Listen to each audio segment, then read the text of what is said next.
Faizabad bar association में 2026 की बार counselling की तैयारियां जोरों पे। खबर विस्तार से। अयोध्या के 2026 के फैजाबाद बार एसोसिएशन में बार काउंसिलिंग की तैयारियां जोरों पे चल रही है। इस मौके पे उत्तर प्रदेश में चल रही बार काउंसिलिंग 2026 बार काउंसिलिंग सिविल कोर्ट गोरखपुर के क्रम संख्या 100 के प्रत्याशी धीरेन्द्र कुमार द्विवेदी ने बताया कि उत्तर प्रदेश में चुनाव प्रचार की तैयारियां काफी जोरों पे चल रही है। कई सारे मुद्दे भी शामिल हैं। वहीं पूर्व बार एसोसिएशन अध्यक्ष एवं वरिष्ठ अधिवक्ता पारसनाथ पांडे ने सभी अधिवक्ताओं से अपील की, धर्म जात को देखकर वोट न दें, सही प्रत्याशी को ही देखकर अपना मत दें, जिससे अधिवक्ताओं को परेशानियां न हों और व्यवस्थाएं सुनियोजित तरीके से चल सकें। इस वक्त बार काउंसिल में चुनाव का माहौल चल रहा है। क्या कितने प्रत्याशी हैं, उसके बारे में क्या कहना चाहेंगे? देखिए, उत्तर प्रदेश बार काउंसिल का चुनाव 2026 के लिए सारी तैयारियां हो चुकी हैं। नॉमिनेशन फाइल हो चुका है।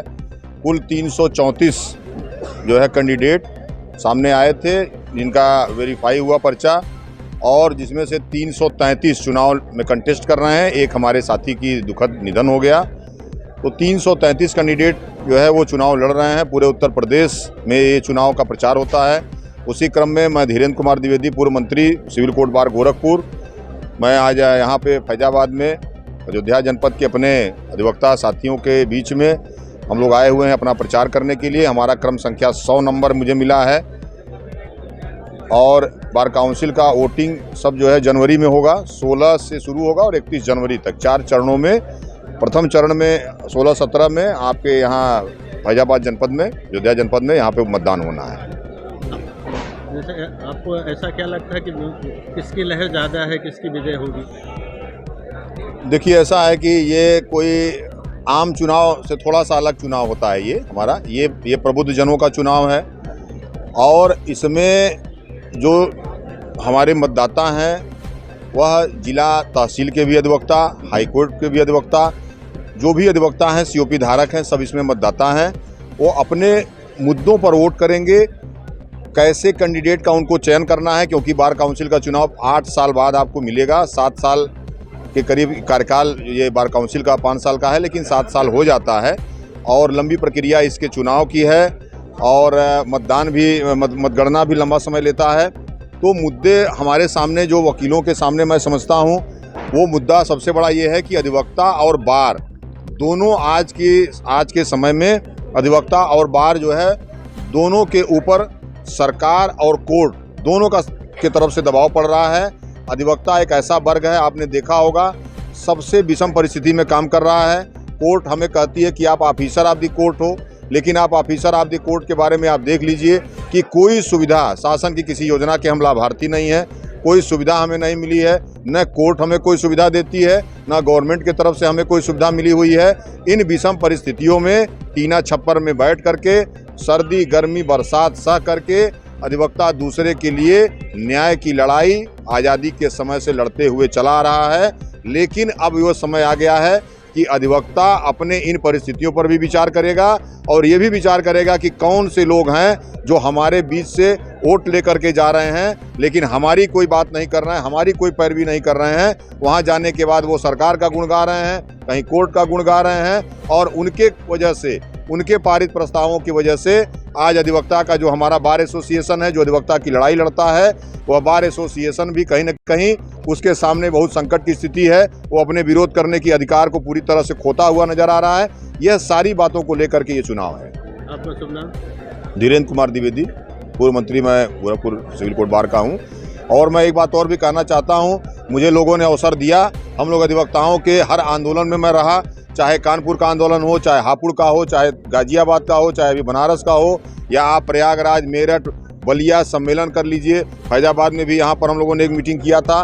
तो अधिवक्ता की जो हमारी जो मेन जो हमारा उद्देश्य है वो ये है कि बार एसोसिएशन और अधिवक्ता का जो वर्चस्व वह कायम रहना चाहिए। हमारी जो मूलभूत सुविधाएं हैं, जो बेसिक बुनियादी इशूज हैं, उस पर आज तक कोई काम नहीं हुआ है। ये गवर्नमेंट को भी बताना पड़ेगा, ये कोर्ट को भी बताना पड़ेगा कि आपने ऑफिसर ऑफ दी कोर्ट का करके हमको इतने दिनों से आप छल रहे हैं। हमारे लिए आप देख लीजिए, यहाँ से लेकर के तहसीलों में चले जाइए, वहाँ अधिवक्ता की आप हालत देखिए, किन विषम परिस्थिति में वह काम कर रहा है, बैठने तक की जगह नहीं है। बाकी चीज़ें आप छोड़ दीजिए। बड़ी संख्या में महिलाएं भी हमारी अधिवक्ता समुदाय में, अधिवक्ता परिवार में इस समय हिस्सा हैं, वह भी अपने लिए वह न्याय के लिए लड़ाई वह लड़ रही हैं। तो हम सबकी वकालत कर रहे हैं, लेकिन हमारी वकालत करने के लिए हमने जिन लोगों को भेजा है वो वहां जाकर के दूसरे पदों पर आसीन हो गए हैं और हमारी बात को उन्होंने छोड़ दिया है। इस बात की लड़ाई लड़ने के लिए हम लोग अपने मेहनती और दमदार प्रत्याशी को ही चुनना चाहिए। अगर पीछे वाले चुनोगे, लाइन में सबसे पीछे कतार में रहेगा, तो आपकी लड़ाई लड़ने के बजाय आपको लेकर डूब जाएगा। तो मेरा निवेदन है कि उन्हीं को वोट कास्ट कीजिए जो अपने मर्दे के साथ आगे लड़े, हमारे जो अधिवक्ताओं की लड़ाई लड़ सकें, उन्हीं को वोट देना चाहिए। मुँह देख के, जात देख के, धर्म जाके वोट हमको लोग नहीं देना चाहिए, क्योंकि हम लोग बुद्धिजीवी वर्ग से आते हैं। तो मेरा निवेदन है कि वोट उन्हीं को चाहिए जो लोग अपने अधिवक्ता का रख सकें, और किसी जो नौकरी वाले जो लालच में लोग कर रहे हैं, सरकार के साथ चामरूसी करते हैं, उनको तो कतई वोट न दें। जो रह चुके उनको तो न दें वोट। किन किन मुद्दों को लेकर ये लड़ाई लड़ी जा रही है? अरे हम गए अधिवक्ता संघ की लड़ाई के लिए चुने जाते हैं, चुनाव भेजा जाता है, लेकिन जब दोस्त खरा उतरे तब ना, वहाँ जाने के बाद तो लोग सरकार चामरूसी करना शुरू कर देते हैं। तो मेरा यही निवेदन है, लोग जब भी वोट दें अपने जो पुरजोर साथी का सहायता करें, जो अपनी लड़ाई दमदारी के साथ रख सके समाज में। अगर पीछे लाइन लगना है तो वोट के लिए हमारे पास ना आए। पूरे देश में इस वक्त अधिवक्ता संघ के चुनाव का माहौल चल रहा है। सभी अधिवक्ताओं को अपने माध्यम से क्या कहना चाहेंगे आप? हम चाहेंगे कि हम पूरे जितने अधिवक्ता उत्तर प्रदेश संघ के bar council of Uttar Pradesh, उनसे मेरा यही निवेदन है कि दमदार प्रत्याशी चुने, तभी आपका कुछ कल्याण हो सकता है। चापलूस प्रत्याशी को तो कतई वोट न दें, चाहे हो जाए।